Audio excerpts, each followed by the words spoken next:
the sun.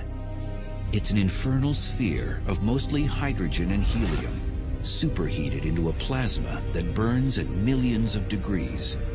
Its surface rages with violent explosions as it spews out storms of deadly radiation millions of miles into space. Our sun is a type of star known as a yellow dwarf. Yellow because of the color of its surface, and dwarf because it's small for a star. But small is relative.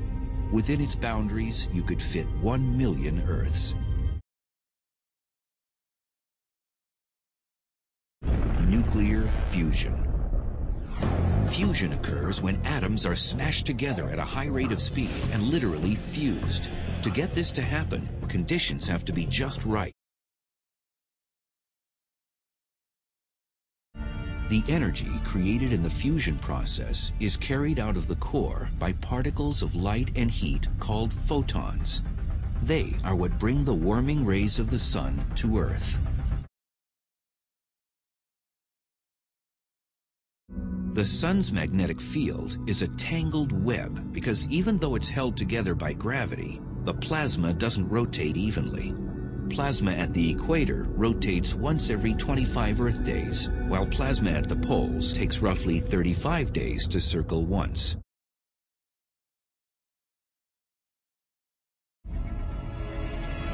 When a sunspot unleashes its magnetic energy, what results are the most colossal explosions in the solar system, solar flares.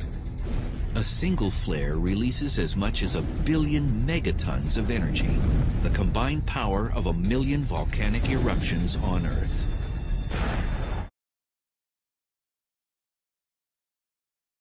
Solar storms, they hurl large masses of supercharged particles across 93 million miles of space.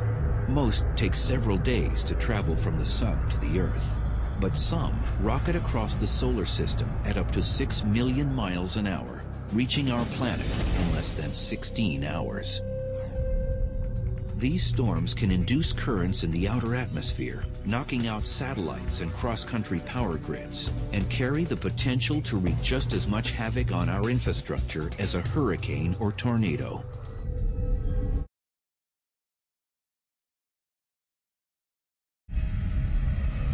A huge solar flare erupts on the surface of the sun. Less than a day later, and 93 million miles away, the wires that carry communications across the Earth begin to spark. Business grinds to a halt worldwide as wildfires are ignited by the smoldering lines.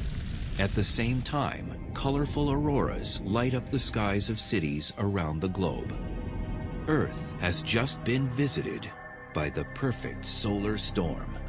The sun kicked up this just incredible solar flare and a massive amount of energy headed towards Earth. Not only was this storm one of the 2 most powerful on record, it was also one of the fastest. Ejecting from a sunspot aimed directly at Earth, it raced from the sun to our planet in less than 18 hours.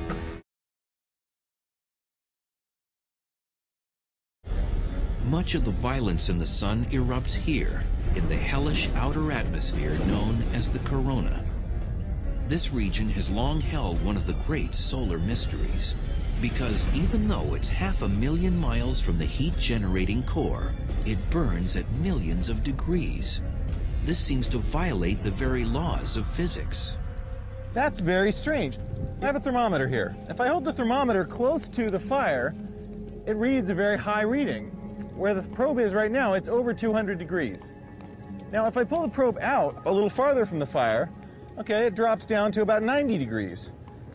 Now, the farther I get from the center, the cooler it gets. In the atmosphere, the corona of the sun, the temperature soars as hot as the core. That's as if I were to say, well, way off behind me there, the heat from the fire is as hot as the fire itself, even though it's very far from the fire. What force could possibly cause the superheating of the corona? The answer will rock you. The hellish solar corona rages at millions of degrees.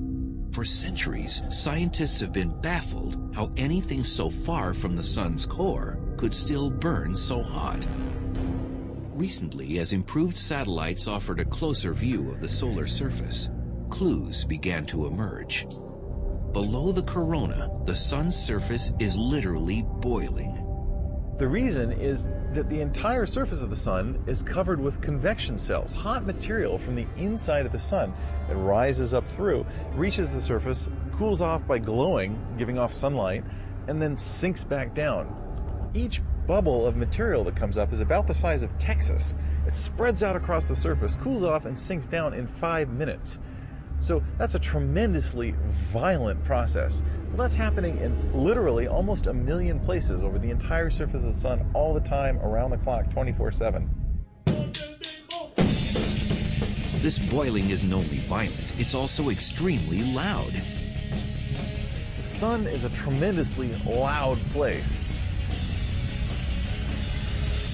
If you could imagine covering the entire surface of the sun with speakers being driven as hard as the loudest rock concert you've ever been to, that would be comparable to how loud it really is on the surface of the sun. The sun's churning surface creates enough sound energy to superheat the corona to millions of degrees. Scientists believe that a combination of these sound waves and energy from the sun's magnetic field is responsible for the extreme temperatures found in the corona. The only time you can actually see the corona from Earth is at the climax of one of the most dazzling displays in the solar system, a total solar eclipse.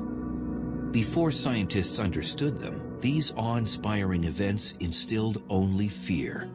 The ancient Chinese believed that a dragon was devouring the sun. So what's really happening in a solar eclipse? In simplest terms, it's when the moon blocks our view of the sun.